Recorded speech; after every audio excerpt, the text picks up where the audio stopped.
Alhamdulillahilladzi anzala ala 'abdihi al-kitaba wa lam yaj'al lahu 'iwajan qayyima. Alhamdulillahilladzi arsala rasulahu bil huda wa dinil haqqi yudhhirahu 'ala ad-dini kullihi wa kafaa billahi shahida. Walladzi ba'athahu da'iyan wa mubasyshiran wa nadhira wa da'iyan ila Allahi bi'idhnihi wa sirajan munira. وأشهد أن لا إله إلا الله وحده لا شريك له وأشهد أن سيدنا محمدا عبده ورسوله وصفيه الذي لا نبي بعده شهادة تبعدنا من جميع مصائب الشيطان وتقربنا إلى ما يرضي الرحمن والصلاة والسلام عليه وعلى أزواجه أمهات المؤمنين وعلى آله الطيبين وعلى أصحابه المرضيين وعلى من اتبعهم بإحسان إلى يوم الدين يوم الرحمن المنان. أما بعد فيا عباد الله ويا معشر المصلين أوصيكم وإياي نفسي بتقوى الله فاتقوا الله حق تقاته ولا تموتن إلا وأنتم مسلمون. فاتقوا الله عباد الله حق تقاته فقد فاز المتقون. واعلموا عباد الله أن الله قال في كتابه العزيز أعوذ بالله من الشيطان الرجيم بسم الله الرحمن الرحيم والعصر إن الإنسان لفي خسر إلا الذين آمنوا وعملوا الصالحات وتواصوا بالحق وتواصوا بالصبر. صدق الله العظيم وصدق رسوله الكريم ونحن على ذلك من المؤمنين بإذن الله رب العالمين. Jamaah terjemah yang dirahmati Allah Subhanahu wa taala.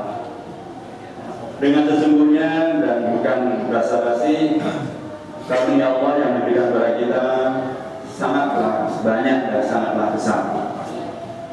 Kalau kemudian masih ada beragam hal yang membuat kita masih belum nyaman, itu bukan halangan untuk kita mengakui dan mensyukuri karunia Allah yang sangat dan sangat besar.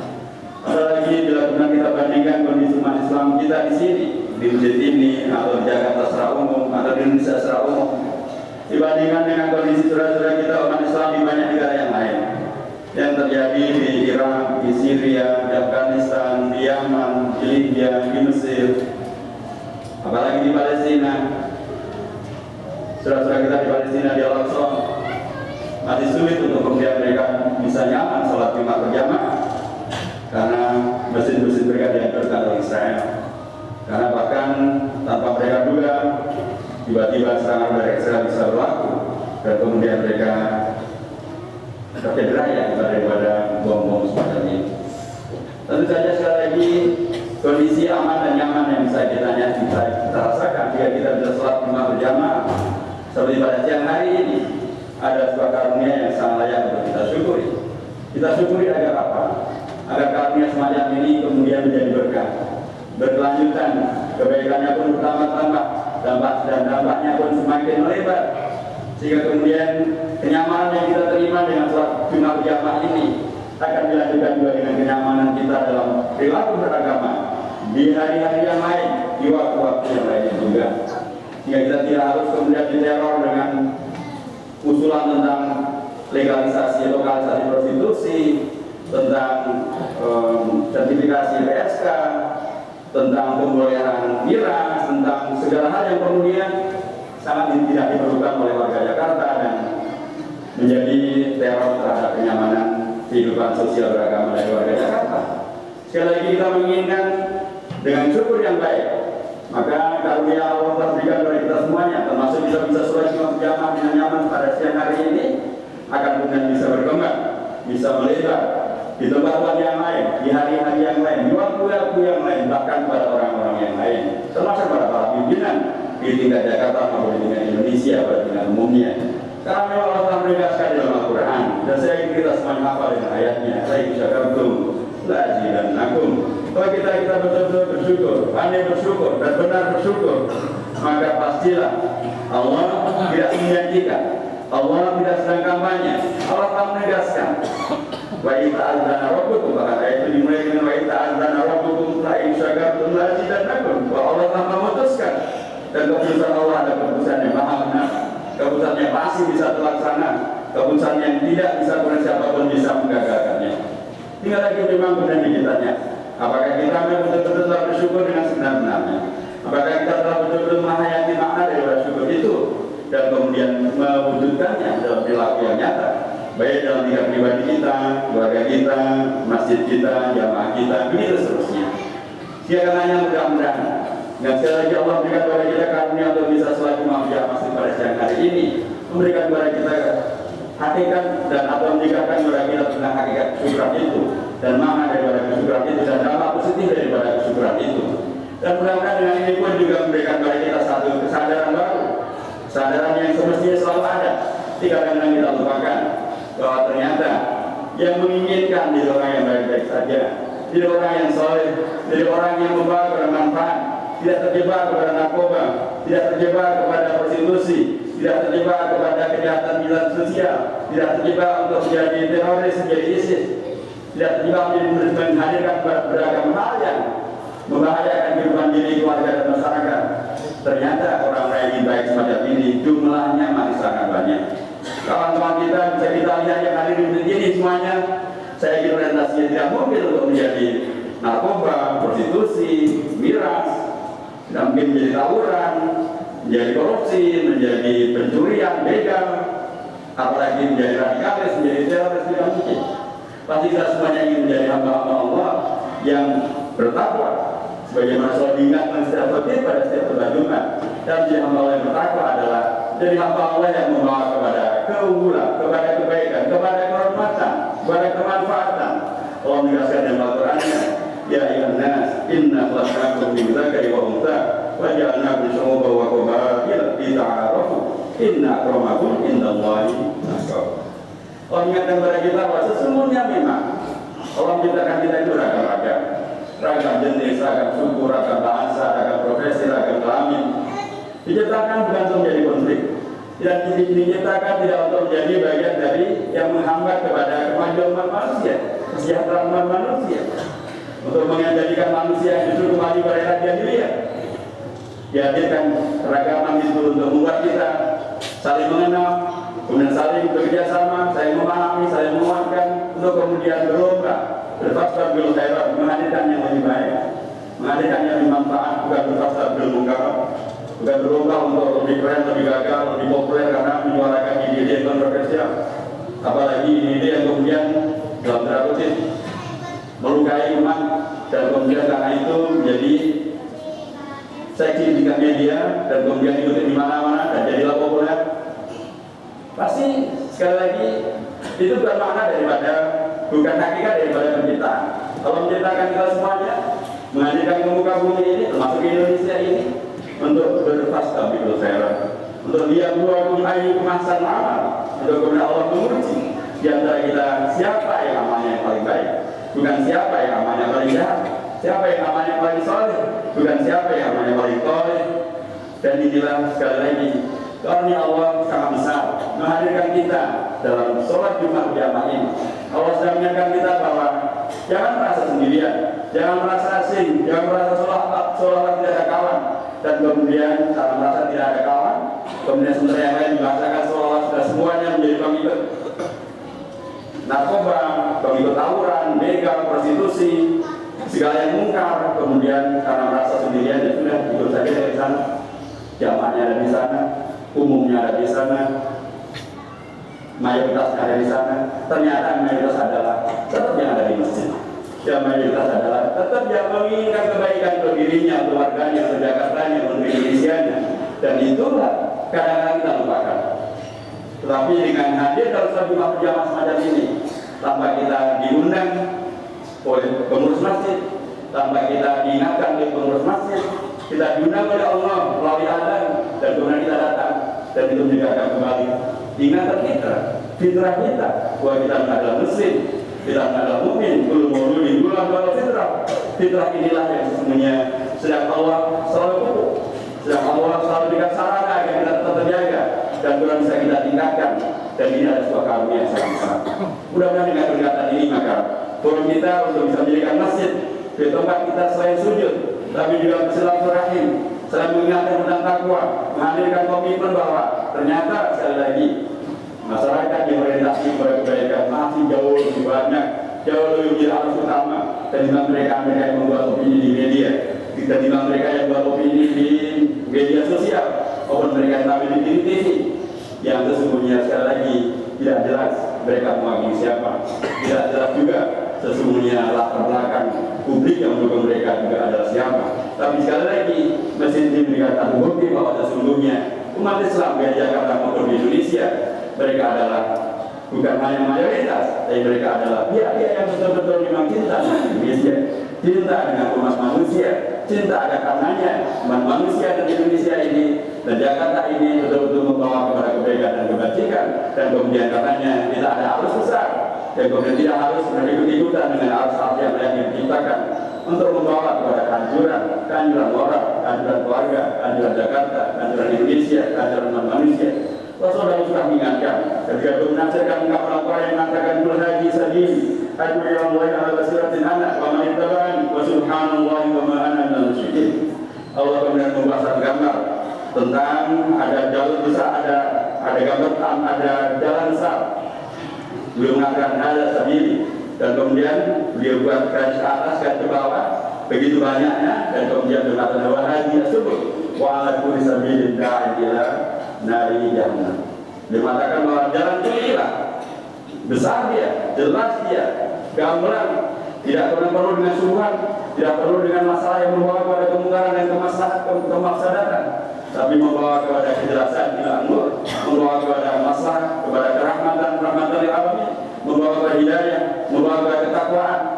Tetapi di setiap detik, setiap jengkal, di setiap posisi selalu ada yang kemudian ingin memesongkan, ingin melecehkan, mengajaknya bukan ila da'i ila Islam, bukan da'i ila jannah, tapi da'i ila abwabi saja, ila abwabi atau ila abwabi jahannam. Selalu saja pada setiap detik, setiap titik, setiap posisi selalu ada yang menggoda umat untuk kemudian memesongkan, memelecehkan agar yang lurus ini kemudian tidak lurus, agar kemudian jualan mereka terkait dengan narkoba, terkait dengan prostitusi, terkait dengan bir, terkait dengan miras, terkait dengan kemungkaran, terkait dengan yang menjadi bisnis mereka akan kemudian bisa menjadi laku. Dan sekali lagi kita oleh Allah diberikan sarana untuk selalu menyegarkan pemahaman kita, menyegarkan tentang keislaman kita, menyegarkan tentang peran kemanusiaan yang bisa kita lakukan. Dan salah satu diantaranya adalah melalui forum silaturahim, melalui forum khutbah, melalui forum salat Jumat berjamaah, dan mudah-mudahan karenanya Jumat kita pada kali ini lebih berkah daripada Jumat daripada yang sebelumnya, membawa kepada ketakwaan yang lebih baik daripada sebelumnya, dan itulah makna daripada manusia beruntung, manusia yang membawa kepada keberuntungan yang oleh Imam Syafi'i. Beliau ini selalu sampaikan dalam satu khutbah saya, karena memang kelihatan juga sangat baik dan sangat penting. Tokoh dari umat Islam yang sering dirujuk sebagai rujukan utama dari Ahlussunnah wal Jamaah, Imam Syafi'i pernah menafsirkan surah Al-Asr dan mengatakan bahwa seandainya Allah hanya menurunkan surah Al-Asr yang saya bacakan di depan, surah Al-Asr, innal insana lafi khusr illa alladziina aamanu wa 'amilus shalihat wa tawassaw bil haqqi wa tawassaw bis sabr. Disampaikan seandainya hanya ini saja Allah turunkan kepada manusia menjadi pegangan hidup bagi mereka, sesungguhnya surah Al-Asr ini cukup untuk menjadi rujukan pegangan kehidupan manusia, yaitu orientasi untuk tidak menjadi yang beruntung, orientasi untuk menjadi yang beruntung untuk dirinya, untuk keluarganya, beruntung untuk kehidupan dunianya, beruntung untuk kehidupan profesinya, beruntung untuk kehidupan yang terkait dengan masa depannya, bahkan beruntung juga terkait dengan kehidupan beragamanya. Tidak lagi berada dalam kejahilian, tidak lagi berada dalam kezaliman, tapi masuk kepada cahaya Islam, kerahmatan Islam, membawa kepada hasanah di dunia hingga hasanah di akhirat.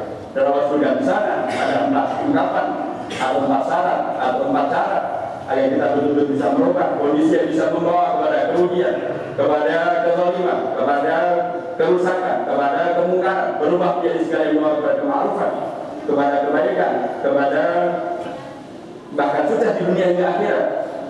Ungkapan pertama adalah ayat pertama adalah illal ladzina amanu, merealisasikan nilai-nilai iman. Nilai iman di dalamnya sekali besar ungkapan yang terkait dengan asa kata daripada iman.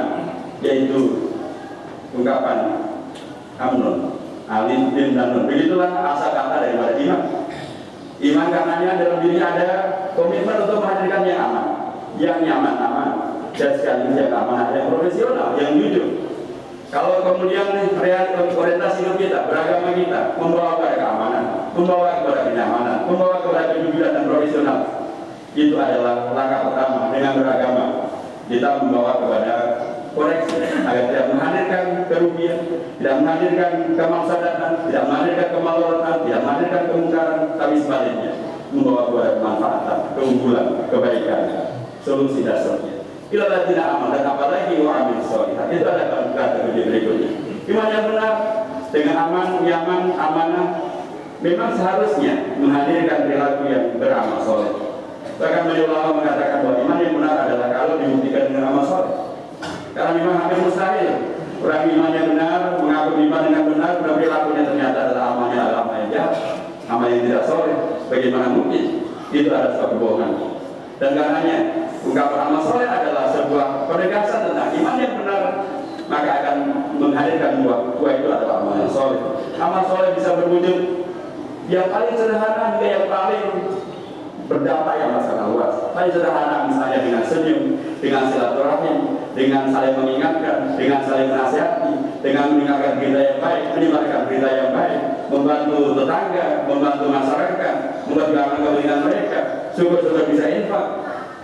Kalau tidak bisa infak dengan harta, bisa infak dengan waktu. Kalau bisa tidak waktu dengan harga, bisa infak dengan senyumannya.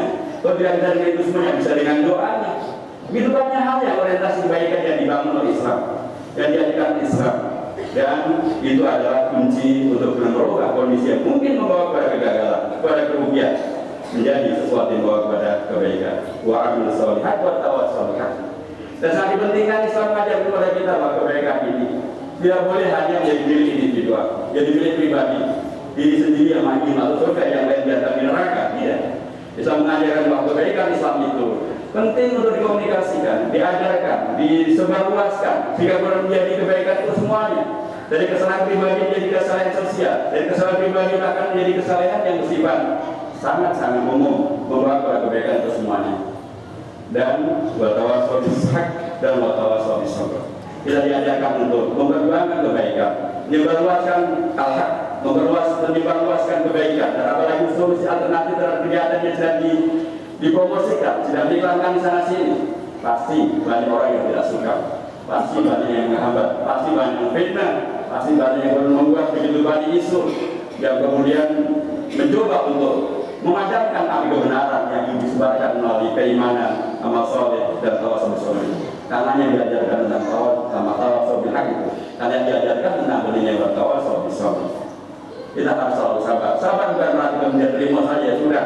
Mau milih dihalalkan terserah, mau lokalisasi diduga kembali terserah, mau PSK di sertifikasi terserah, sabar saja. Itu bukan sabar. Sabar yang benar adalah tetap kita tidak boleh emosional, tidak boleh berlebihan, tidak boleh menjadi teroris, dibongkar, dibom sini, bunuh sana, bunuh sini, mengkafirkan sana, mengkafirkan sini. Itu bentuk ketidaksabaran yang malah membawa kepada kemalorotan. Kesabaran yang benar adalah ya kita lakukan yang terbaik. Pertama, kita tidak boleh ikut-ikutan dengan ide jahat yang dikembangkan. Namun kita perlu mengkomunikasikan dengan sebaik-baiknya agar kemudian kejahatan yang ingin disebarkan bisa terkoreksi. Kita tidak perlu kemudian mungkin banyak yang menginginkan dengan ide-ide yang mengerikan semacam itu, karena kita menjadi emosional, menjadi mengikuti teroris, menjadi ISIS, dan kemudian melakukan tindakan-tindakan yang anarkis. Kesabaran adalah jangan terprovokasi untuk menjadi anarkis, menjadi teroris, menjadi ISIS, menjadi dan seterusnya. Tapi tetap saja Rasulullah mengajarkan kepada kita tentang sabar yang luar biasa. Ketika bahkan beliau dicaci, diterjang, difitnah, dia tetap istiqomah, jalan terus. Islam disebarkan, didakwahkan, diamalkan, dan jadi teladan yang luar biasa. Dan dia bilang beliau ada teladan yang luar biasa. Menghadirkan masyarakat yang agung, masyarakat kafir dunia sebagai untuk umat yang terbaik. Dan umat yang terbaik itu karena yang bisa menjadi pemaksana akan rahmatan lil alamin. Dan itulah takwa yang sesungguhnya. Dan dari terbukti memang tidak ada alasan umat itu menjadi merugi, tidak ada alasan umat untuk menjadi terpinggirkan, tidak ada alasan umat itu kemudian menjadi pecundang. Umat akan hadir di perilaku yang menghadirkan kezaliman, kemenangan karena ada iman di sana, ada kejujuran di sana, ada sikap yang aman dan aman di sana, ada orientasi untuk terus mengembangkan amal soleh, ada orientasi untuk terus mengembangkan kebaikan-kebaikan dengan cara yang penuh menghadirkan kebenaran dan sekaligus kesabaran. Dan sekali lagi itulah takwa. Wa qulu qouli hadza wa astaghfirullahi wa lakum fastaghfiruhu innahu huwal ghafurur rahim.